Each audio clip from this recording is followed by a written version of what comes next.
Bago tayo magsimula sa ating aralin ngayong umaga, tayo muna ay manalangin. Sa ngalan ng Ama, ng Anak, ng Espiritu Santo. Amen.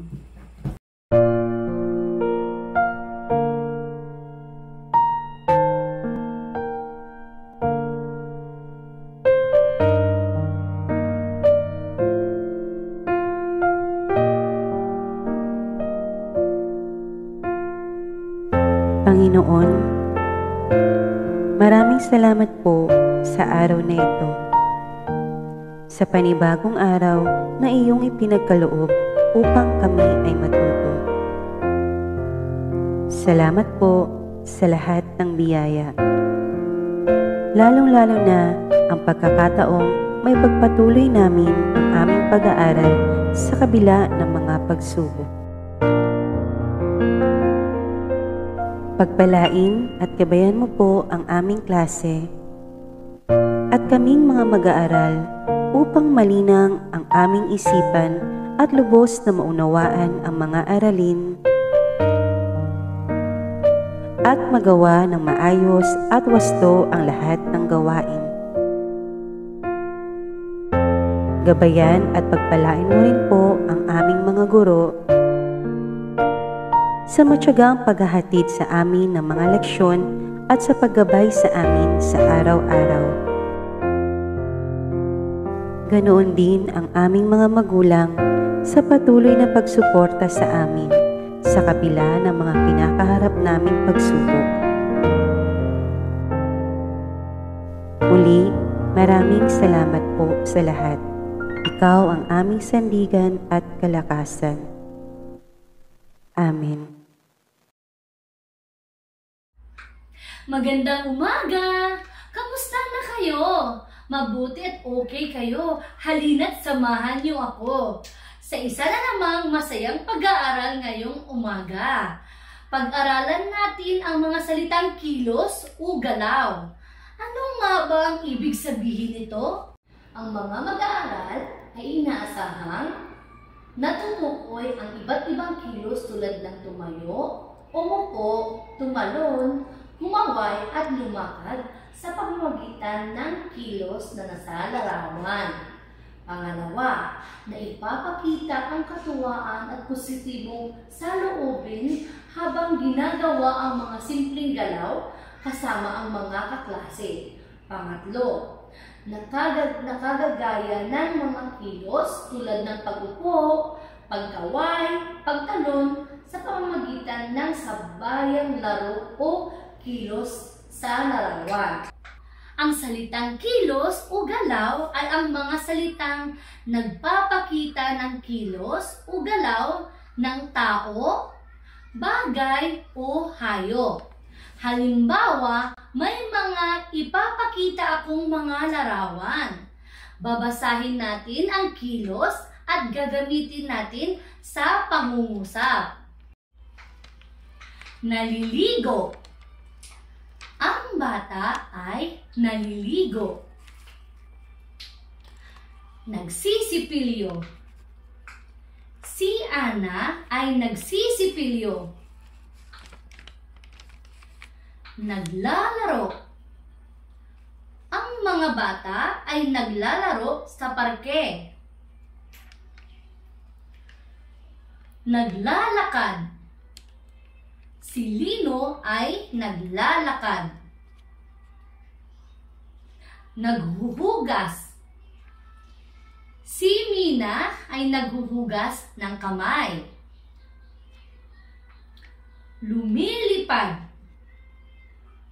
Lumilipad ang mga ibon. Nagmamaneho. Marahang nagmamaneho si tatay.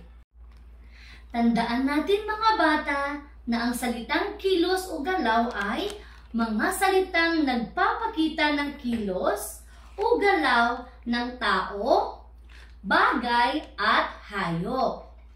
Ngayon, gawin natin ito. Mag-thumbs up kung ang salita ay salitang kilos at thumbs down naman kung ang salita ay hindi.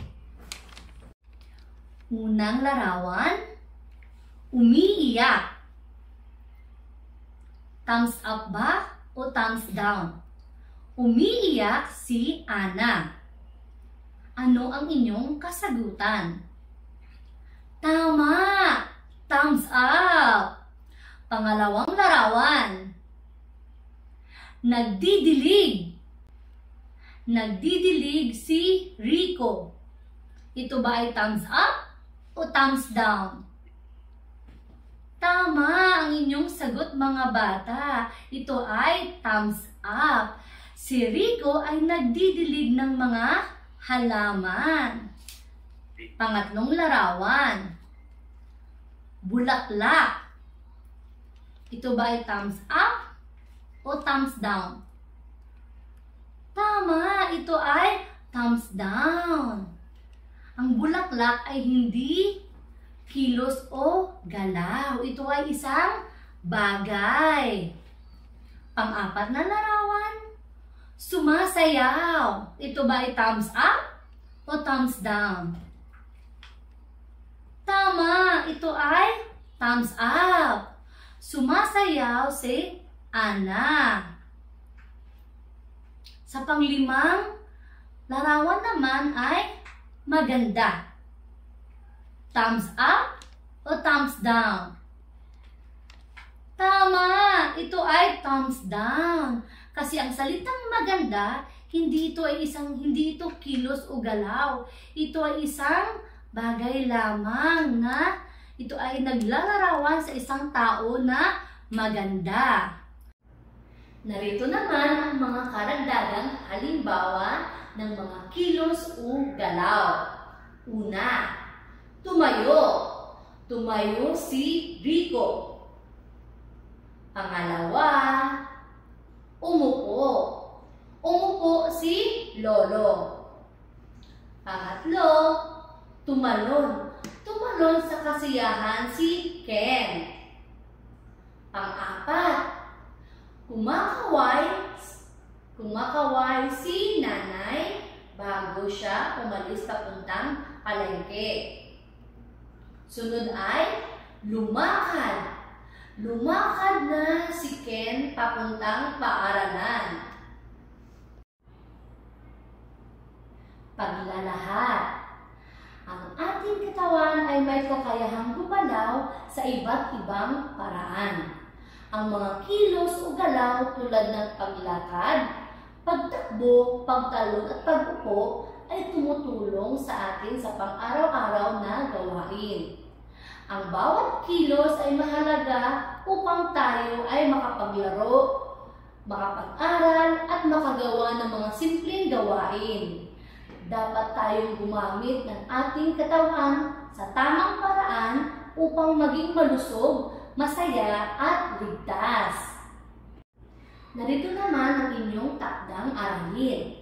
Gawin ito kasama si tatay, nanay at tagapag-alaga. Una, gayahin ang mga kilos sa ibaba. Gamit ang katawan, ipakita ang bawat kilos.